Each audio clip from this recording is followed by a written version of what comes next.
Star of Mysuru ದಿನಪತ್ರಿಕೆಯ ಸಂಪಾದಕರಾದ KB ಗಣಪತಿರವರು ಇವತ್ತು ನಮ್ಮನ್ನೆಲ್ಲ ಅಗಲಿದ್ದಾರೆ. ಅವರ ಅಗಲಿಕೆಗೆ ಇಂದು ವಿವಿಧ ಸಂಘಟನೆ ವತಿಯಿಂದ ಈ ಅಗ್ರಹಾರ ವೃತ್ತದಲ್ಲಿ ಅವರಿಗೊಂದು ಸಂತಾಪ ಸಭೆಯನ್ನು ಆಯೋಜಿಸಲಾಗಿದೆ. ಹಾಗಾಗಿ ಒಂದು 2 ನಿಮಿಷ ದಯಮಾಡಿ ಎಲ್ಲ ಸ್ನೇಹಿತರೆಲ್ಲ ಸೇರಿ 2 ನಿಮಿಷ ಮೌನಾಚರಣೆ ಮಾಡೋಣ.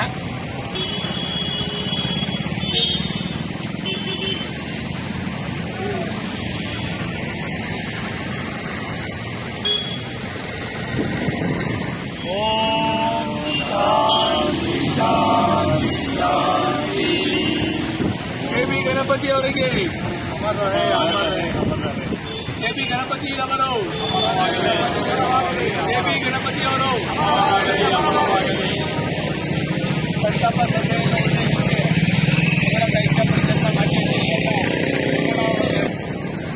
ಎಲ್ಲ ಆತ್ಮೀಯರೇ, ಇವತ್ತು ಇಡೀ ಮೈಸೂರು ಶೋಕದ ವಾತಾವರಣಗಳಿದೆ. ನಾವೆಲ್ಲರೂ ಕೂಡ ಒಂದು ರೀತಿ ಸೂತಕದ ಮನೆಯಲ್ಲಿ ಇದ್ದಾಗಾಗಿ, ಯಾಕೆಂತ ಹೇಳಿದರೆ ತಮಗೆಲ್ಲ ಗೊತ್ತಿರುವ ಹಾಗೆ ಮೈಸೂರಿನ ಹೆಮ್ಮೆಯ ದಿನಪತ್ರಿಕೆ ಕೇವಲ ಮೈಸೂರಿಗಷ್ಟೇ ಅಲ್ಲ, ಇಡೀ ಕರ್ನಾಟಕಕ್ಕೆ ಒಂದು ಜಿಲ್ಲಾ ಪತ್ರಿಕೆಯಾಗಿ ಒಂದು ರಾಜ್ಯ ಮಟ್ಟದ ಪತ್ರಿಕೆಗೆ ಪೂರಕವಾಗಿ ತನ್ನನ್ನು ತೊಡಗಿಸಿಕೊಂಡಂಥದ್ದು ಮೈಸೂರು ಮಿತ್ರ. 1978ರಲ್ಲಿ ಸ್ಟಾರ್ ಆಫ್ ಮೈಸೂರು ಪತ್ರಿಕೆ ಆರಂಭ ಆಯಿತು. 1979ರಲ್ಲಿ ಮೈಸೂರು ಮಿತ್ರ ಪತ್ರಿಕೆ ಆರಂಭವಾಯಿತು. ಅಂದಿನಿಂದ ಇಂದಿನವರೆಗೂ ಕೂಡ ಮನೆಯ ಮಾತಾಗಿದ್ದಂಥದ್ದು ಮೈಸೂರು ಮಿತ್ರ. ದಿನನಿತ್ಯವೂ ಕೂಡ ಬೆಳಗ್ಗೆ ಎದ್ದ ತಕ್ಷಣ ನಾವೆಲ್ಲರೂ ಕೂಡ ಕಾಫಿ ಜೊತೆ ನಮ್ಮ ನಿತ್ಯ ಕರ್ಮಗಳ ಜೊತೆ ಮತ್ತೊಂದು ಅಂತ ಹೇಳಿದ್ರೆ ಅದು ಮೈಸೂರು ಮಿತ್ರ. ಮೈಸೂರು ಮಿತ್ರ ಇಲ್ಲದೆ ಬೆಳಗ್ಗೆ ಹತ್ತಿರಲಿಲ್ವೇನೋ ಎನ್ನುವಂಥ ಒಂದು ವಾತಾವರಣವನ್ನು ನಿರ್ಮಾಣ ಮಾಡಿದಂಥವರು KB ಗಣಪತಿಯವರು. ಅವರು ಇದನ್ನು ನಮ್ಮ ನಡುವೆ ಇಲ್ಲ. ಆದರೂ ಕೂಡ ಅವರು ಹಾಕಿಕೊಟ್ಟಂಥ ಹಾದಿದೆಯಲ್ಲ, ಒಂದು ಪತ್ರಿಕಾ ಕ್ಷೇತ್ರಕ್ಕೆ ಒಂದು ಪತ್ರಿಕಾ ಧರ್ಮವನ್ನು ಕೊಟ್ಟಂಥವ್ರು. ಎಲ್ಲ ಒಂದು ಕಡೆ ವ್ಯವಹಾರಿಕ ಅನ್ನೋ ಒಂದು ದೃಷ್ಟಿಕೋನದಲ್ಲಿದ್ದಂಥ ಮಾಧ್ಯಮಕ್ಕೆ ಒಂದು ಪತ್ರಿಕಾ ಧರ್ಮವನ್ನು ಎತ್ತಿ ಹಿಡಿದಂಥವರು KB ಗಣಪತಿಯವರು. KB ಗಣಪತಿಯವರು ಕೇವಲ ಪತ್ರಕರ್ತರಷ್ಟೇ ಅಲ್ಲ, ಬಹಳ ಒಳ್ಳೆಯ ಸಾಹಿತಿ ಕೂಡ ಅವರು. ಅನೇಕ ಕೃತಿಗಳನ್ನ ರಚನೆ ಮಾಡಿದ್ದಾರೆ. ಕನ್ನಡದಲ್ಲಿ, ಇಂಗ್ಲಿಷ್ನಲ್ಲಿ ಅನೇಕ ಕೃತಿಗಳನ್ನು ರಚನೆ ಮಾಡಿದ್ದಾರೆ. ಮತ್ತು ಅವರೇ ಮೌಲಿಕವಾದ ಅಂಕಣ ಬರಹವನ್ನು ಬರೀತಾ ಇದ್ರು. ಅವರು ಮೈಸೂರು ಮಿತ್ರದಲ್ಲಿ ಚೂಮಂತ್ರ ಅಂತೇಳಿ ಅವರು ಅಂಕಣ ಬರಹವನ್ನು ಬರೀತಾ ಇದ್ರು. ಅದು ಎಷ್ಟು ಮಟ್ಟಿಗೆ ಆ ಚೂಮಂತ್ರ ಅಂಕಣ ಬರಹ ಇತ್ತು ಅಂತ ಹೇಳಿದ್ರೆ, ಏನು ಪ್ರಸ್ತುತ ದಿನಮಾನದ ದಿನನಿತ್ಯದ ಆಗುಹೋಗುಗಳನ್ನು ಕುರಿತು ಸರ್ಕಾರವನ್ನು ಬಿಸಿ ಮುಟ್ಟಿಸೋದಿರ್ಬೋದು, ಸಾರ್ವಜನಿಕರಿಗೆ ಎಚ್ಚರಿಸೋದಿರ್ಬೋದು, ಇಂಥ ಅನೇಕ ಮೌಲಿಕವಾದ ಬರಹಗಳ ಮೂಲಕ ಮೈಸೂರು ಮಿತ್ರ ಪತ್ರಿಕೆಗೆ ಒಂದು ಶ್ರೇಷ್ಠತೆಯನ್ನು ತಂದುಕೊಟ್ಟಿದ್ದಂಥವರು ನಮ್ಮ KB ಗಣಪತಿಯವರು. ಅವರು ಅದನ್ನೇ ಸ್ಟಾರ್ ಆಫ್ ಮೈಸೂರಲ್ಲೂ ಕೂಡ ಅಬ್ರಕಡಬ್ರ ಅಂತೇಳಿ ಅವರು ಬರೀತಾ ಇದ್ರು. ಅದರಲ್ಲೂ ಕೂಡ ಅಂದರೆ ಇಂಗ್ಲಿಷ್ ಪತ್ರಿಕೆ ಎಷ್ಟು ಸರಳವಾಗಿತ್ತು ಅಂತ ಹೇಳಿದ್ರೆ, ಅದು 78ರಿಂದ ಇವತ್ತಿನವರೆಗೂ ಕೂಡ ಎಷ್ಟೋ ಆಂಗ್ಲ ಪತ್ರಿಕೆಗಳು ಬಂದಿದ್ರೂ ಕೂಡ ಅವು ಎಲ್ಲ ಕಣ್ಮರೆಯಾಗಿತ್ತು. ಆದರೆ ನಿರಂತರವಾಗಿ ಇದ್ದಂಥ ಪತ್ರಿಕೆ ಅಂತ ಹೇಳಿದ್ರೆ ಸ್ಟಾರ್ ಆಫ್ ಮೈಸೂರು ಎಷ್ಟು ಸರಳವಾಗಿತ್ತು ಅಂತ ಹೇಳಿದ್ರೆ ಸಾಮಾನ್ಯರು ಕೂಡ ಆ ಇಂಗ್ಲಿಷ್ ಪತ್ರಿಕೆಯನ್ನು ಓದಬಹುದಾಗಿದ್ದಂಥದ್ದು. ಅದರಲ್ಲೂ ವಿಶೇಷವಾಗಿ ಆ ಪತ್ರಿಕೆಗಳಲ್ಲಿ ಕಲೆ, ಸಾಹಿತ್ಯ, ಸಂಸ್ಕೃತಿ, ನಮ್ಮ ನೃತ್ಯ, ಸಂಗೀತ ಇವಕ್ಕೆ ಹೆಚ್ಚು ಪ್ರಾಧಾನ್ಯತೆ ಕೊಡುವಂಥ ಒಂದು ಮಹತ್ವದ ಪತ್ರಿಕೆಯನ್ನು ನಮ್ಮ KB ಗಣಪತಿಯವರು ಇಡೀ ನಾಡಿಗೆ, ಇಡೀ ಕನ್ನಡ ಕುಲಕೋಟಿಗೆ ಕೊಟ್ಟಂಥದ್ದು. ಅವರು ಪಕ್ಕದ ಕೊಡಗಿನವರಾದರೂ ಕೂಡ ಕನ್ನಡದಲ್ಲಿ ಅವರು ಮಾಡಿದಂಥ ಚಟುವಟಿಕೆಗಳು, ಕೆಲಸಗಳು ನಾವೆಲ್ಲರೂ ಕೂಡ ಮೆಚ್ಚುವಂಥದ್ದು.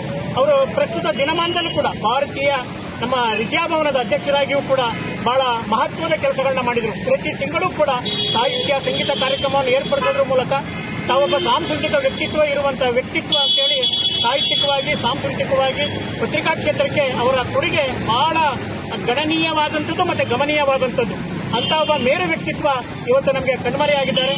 ಅವರಿಗೆ, ಅವರ ಆತ್ಮಕ್ಕೆ ಶಾಂತಿಯನ್ನು ಕೋರೋದ್ರ ಮೂಲಕ ಅವರ ಕುಟುಂಬದವರಿಗೆ ದುಃಖವನ್ನು ಭರಿಸುವಂಥ ಶಕ್ತಿಯನ್ನು ಆ ಪರಮಾತ್ಮ ಕೊಡಮಾಡಲಿ ಅಂತೇಳಿ ಸಂದರ್ಭದಲ್ಲಿ ಹೇಳ್ತಾ, ನಾವೆಲ್ಲರೂ ಕೂಡ ಇವತ್ತು ಏನು ಅಗ್ರಹಾರದ ಈ ಭಾಗದಲ್ಲಿ KSBK ಚಾರಿಟಬಲ್ ಟ್ರಸ್ಟ್ ಇರ್ಬೋದು, ಇಲ್ಲಿ ಪ್ರಜ್ಞಾವಂತ ನಾಗರಿಕರಿರ್ಬೋದು, ಅವರನ್ನ ಸ್ಮರಣೆ ಮಾಡೋದ್ರ ಮೂಲಕ ಅವರನ್ನ ನಿತ್ಯ ಪ್ರಾಥಮಿಕ ಸ್ಮರಣೀಯರನ್ನಾಗಿಸಿಕೊಳ್ಳೋಣ. ಈ ಸಂದರ್ಭದಲ್ಲಿ 4 ವಿಚಾರಗಳನ್ನ ಹಂಚಿಕೊಳ್ಳಿಕ್ಕೆ ಅವಕಾಶ ಮಾಡಿಕೊಟ್ಟಂತ ಎಲ್ಲ ಗಣ್ಯರಿಗೂ ಕೂಡ ವಂದಿಸಿ ನನ್ನ ಮಾತಿಗೆ ವಿರಾಮ ಹೇಳ್ತಿದ್ದೇನೆ. ಜೈ ಹಿಂದ್, ಜೈ ಕರ್ನಾಟಕ. ಯಾರಿಗೂ ಸ್ವಾಗತ ಮಾಡಲಾಗಿದೆ.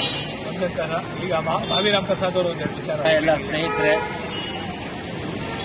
ಇವತ್ತು ಮೈಸೂರು ಮಿತ್ರ ಸ್ಟಾರ್ ಆಫ್ ಮೈಸೂರು ಪತ್ರಿಕೆಯ